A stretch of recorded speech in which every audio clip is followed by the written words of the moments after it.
Hey, so it's been some time since I've made a video, and it's been quite a crazy year. I'm sure many of you, all of you, are very aware of this, but I don't want to focus on any of that too much. I've been busy creating another Torus Universe to. This one is actually for a friend in the States that's going to be sending away, but I wanted to make a video because it shows the vortices much better than the other one that I had, and I want to just use it to do a little extra explanation because some more has come through since I last made it. And I just want to, so the torus field is, for me, like the universal particle. If the universe, if the universe is one point, one thing, it's a unification, it's a unified whole, and if it had, if you could see it, it would look like an energetic version of this. Obviously this is made of threads and things and crystals and stuff, and the super glue as well actually, but if you could imagine these, every single thread of these infinitely made of almost like hollow, what's the word? Almost like hollow fibers with light traveling through both directions. So it's a unified thing. I could also say that every single particle of existence is this shape in nature. And we see in the middle of it, in here, you've got the creation point. So basically the way it occurs is you've got a radiance and it radiates light, and the universe consumes its own light and perpetuates itself. It's a giant recycling unit. Every single atom in existence is a giant recycling unit. Nothing is ever lost. There's feedback systems within existence, so that all the information that's learned from every single life that comes out of this and then dies and passes back through into the vortex and back out through creation once again, everything that passes through is continuously feeding back. But it's a system of polarity. But I say a system of polarity, but it's non-dual, which means not two. And by saying not two, it doesn't say it's a union, because it is a union, but it's also two, but it's not two, because it's where the two meet. And it's the meeting of these two forces. Now, it's really hard to explain non-duality. It's really hard to explain existence, because it's kind of like, you know, the yin-yang. You've got the yin-yang, you've got a white kind of shape circling a black shape, but inside the black shape there's a little white dot, and inside the white shape there's a little black dot, which shows that both have each other in them. And it's a beautiful representation of existence. And this is another version of that, because I mean, okay, I'm going to be dualistic now, so I'm going to put it into dualities just to explain it. But you need to understand that both polarities depend on each other. Neither could exist alone, and they only exist together in union, unified all the time in a state of union. So you've got the creative principle, which I'm going to say actually is ether. Ether is like pure intellect, pure light, pure being, chi, life force. It's the very light, the very force of creation. And it's also the structuring principle. It contains the intelligence that can create order and principle. And then here you've got the vortices, or I call them black holes, because everybody kind of knows the nature of a black hole. And outside the universe, what's outside the universe? There's no outside. There is no outside. It's fractal. It's infinitely everywhere, at all times, ever. But if you want to know what existed before the Big Bang, take yourself inside a black hole, because in there, that's the non-existence. And you could do it in meditation. You could definitely do it in an old state. You could do it in meditation. You could do it in contemplation. We do it every night when we fall asleep. Our consciousness literally goes into there and experiences the void. I think Joe Dispenza does a lot of meditations, and he works back into the void because it's the point before creation. So you've got a dual movement. I explained this in my other video, but I'll go through it just once again. So you have a radiance of life force, of chi, of prana, ether that slowly radiates out and gradually slows down. And due to, so these black holes, imagine black holes impacting, it'd be quite a bang, wouldn't it? So there, big bang right in the middle, continual big bang though, not just a one-off event.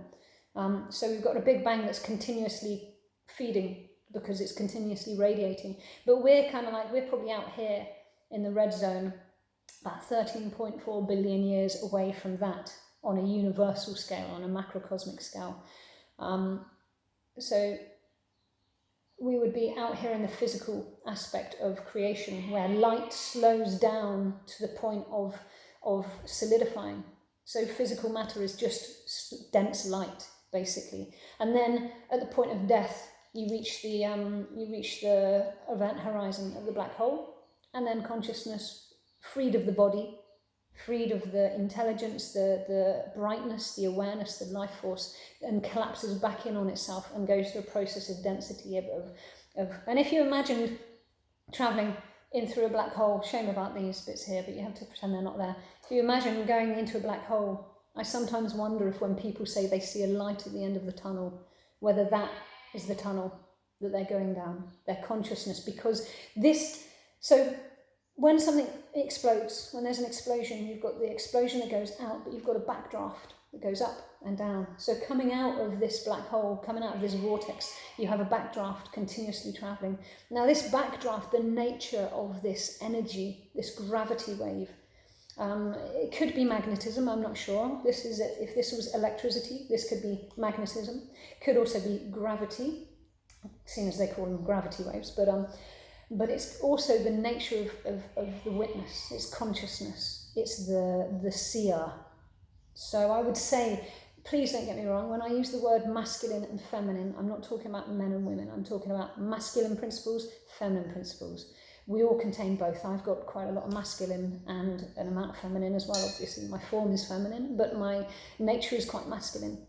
So I'm not in any way being sexist when I use the terms masculine and feminine. I'm using them purely as a descriptive words. So I would suggest that this is the masculine force, which is the eye, the seer, the witness, the presence that is it's awake, it's conscious. Whereas the matter, mother, it's the radiant principle, it's the creative principle.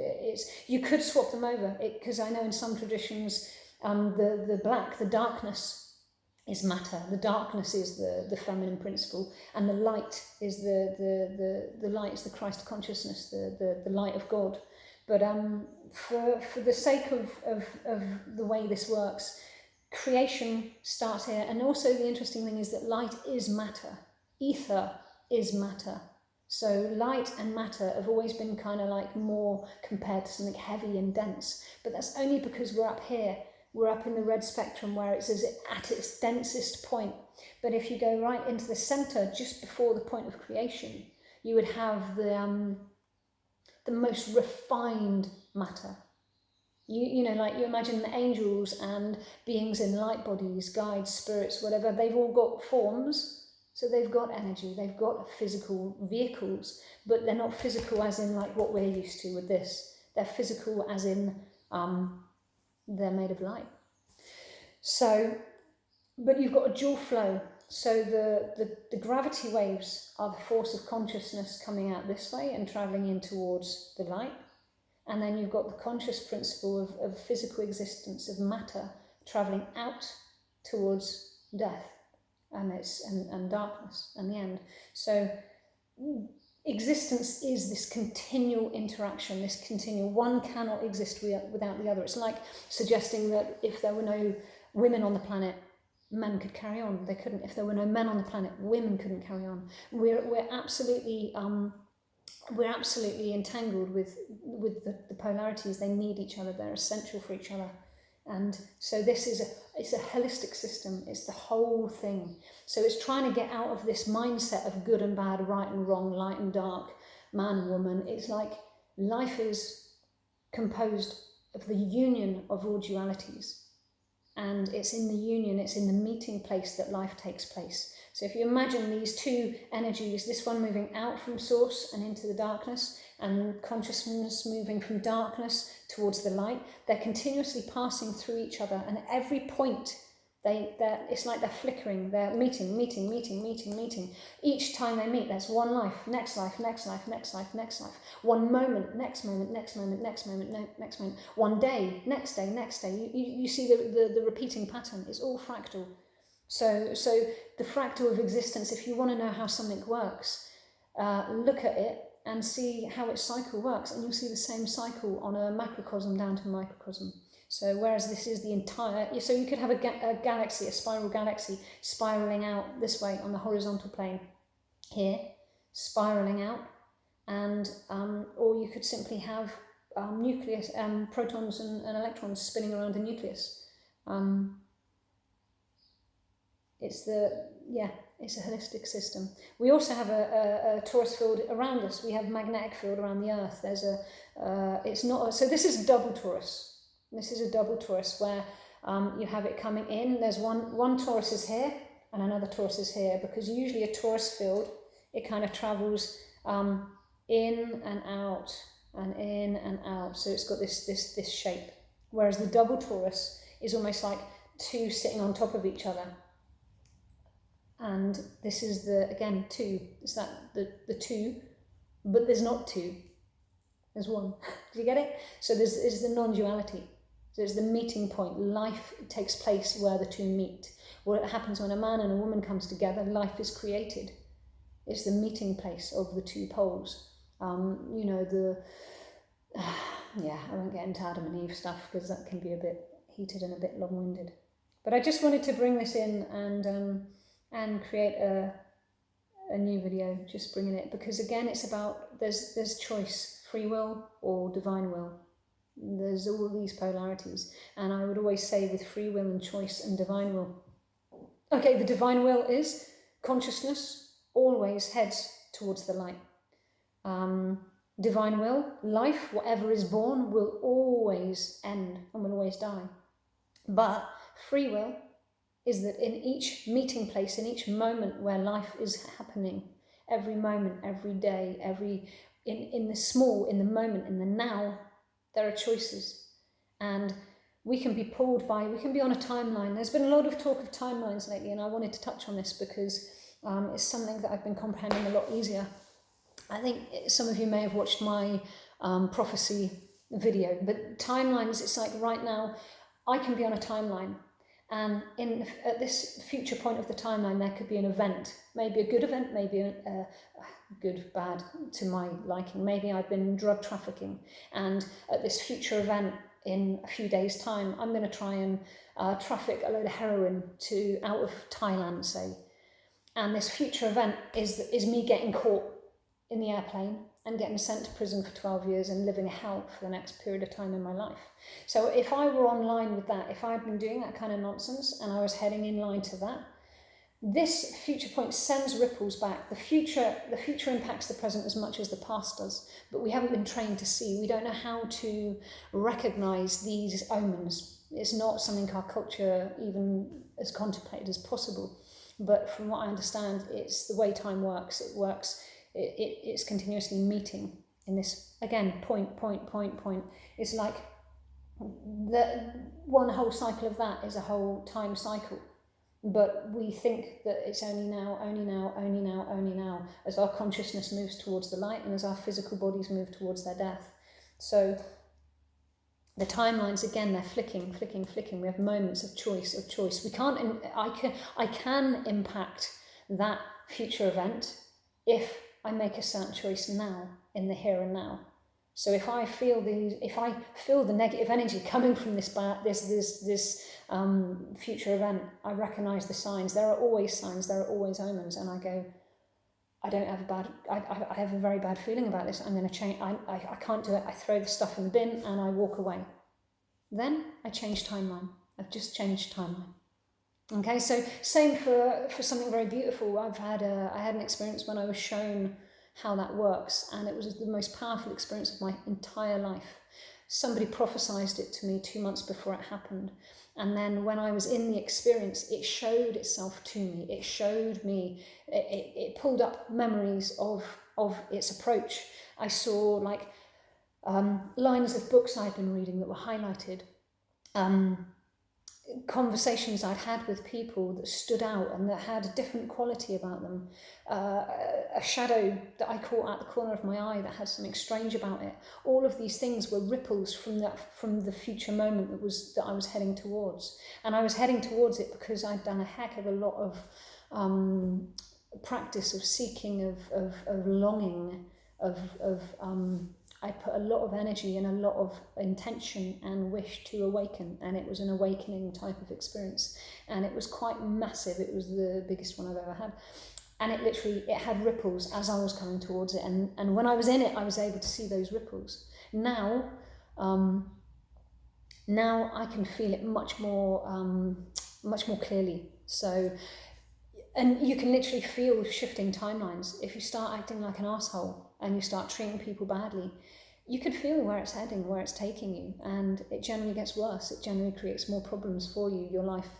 A general sign of being on a crappy timeline would be the fact that you're always miserable and you're always feeling unhappy, dissatisfied. That is saying, okay, you need to shift, you need to make changes, you need to make different decisions and choices. And it ain't easy. I'm not saying it's easy. Please don't forgive me. Is it easier to walk uphill or downhill? We know the answer to that. And sometimes, to make the right choices, it can feel like an uphill struggle, but when you get to the top of the mountain, you have the best views. So there's, again, it's just metaphors. But timelines and choices, right now, again, another polarity is inside and outside.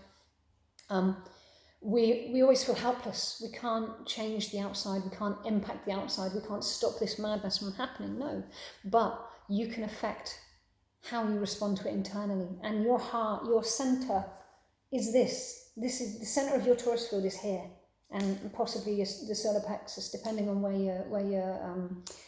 you're more connected to. But this is your projector. Okay, so if you're in the solar plexus, and it's more about power and will and self and energy, you need to make choices. You need to exercise your will to make those lifestyle choices to get you on the track of where you want to go. And your projector projects out what you're creating. So if you're being, like I said, if you're being gnarly, if you're being angry, that's what you're projecting. So, I mean, there's the phrase, being a shit magnet. I used to say, I knew someone that was a shit magnet, and I've been a shit magnet as well myself. I'm not going to excuse myself. And it's literally, we're churning over shit all the time and wondering why life's crap. So we have to take charge of our inner world. We can't, and we affect the outer world by impacting our inner world, by realigning our inner world, and by making the choices we need to make, by, stop fighting and butting up against things, stop pushing and aggressively bashing against things. Come within. If there's anger, if there's sadness, turn in, have a look, what's going on inside, what's underneath, what's under the, or if there's desire, if there's real desire, you're chasing after somebody, you're madly in love with someone, come back to here, and what's underneath that desire, what's underneath there, because it's all from within, and it's the within that impacts the without, or the outside rather. So I'm not saying that the outside doesn't matter, of course it does. The outside's our environment. And there's another duality that we've created a serious imbalance. I think the last 100 years have been the worst, because we've utterly denied a complete and whole side of our nature. We've denied the spirit by cutting God out of science. We've denied the feminine, and again, not masculine, feminine, just not men, women. Women have denied the feminine, men have denied the feminine. We've all done it. It's been pushed down, and even to the point where in science, ether, Einstein created he created relativity, and that kind of kicked ether out of the equation. And at the end of his life, he was like, this was a great mistake. Ether should never have been kicked out. Even before the end of his life, he said it, but scientists were already happy because it opened up other possibilities of exploration. But ether was kicked out. Ether is matter. Ether is the essence, the fine refinement body of matter. So it's like the feminine was kicked out of matter, almost, and also in religion. Hi. So I've got some audience here watching, listening. They're taking it on, and they're disagreeing a little bit with what I'm saying, but we'll have a discussion afterwards. So ether, even the getting rid of ether in science, so many things took place that pushed out an element of existence. The feminine was oppressed. The ether was gotten rid of. Destructive forms of energy through just combustion and smashing shit together was the main source of stuff, you know. Anyway, I won't go on a rant, but there are lots of things that were pushed down, and now we need to bring balance back again, because we've been denying nature, we've been denying, and when I say the feminine, the essence of the feminine is the whole, the together, the interconnected, the community, rather than it's been the individual over the community, and now we're going the other way. We're going the community at the expense of the individual. So again, we've gone from one imbalance to another.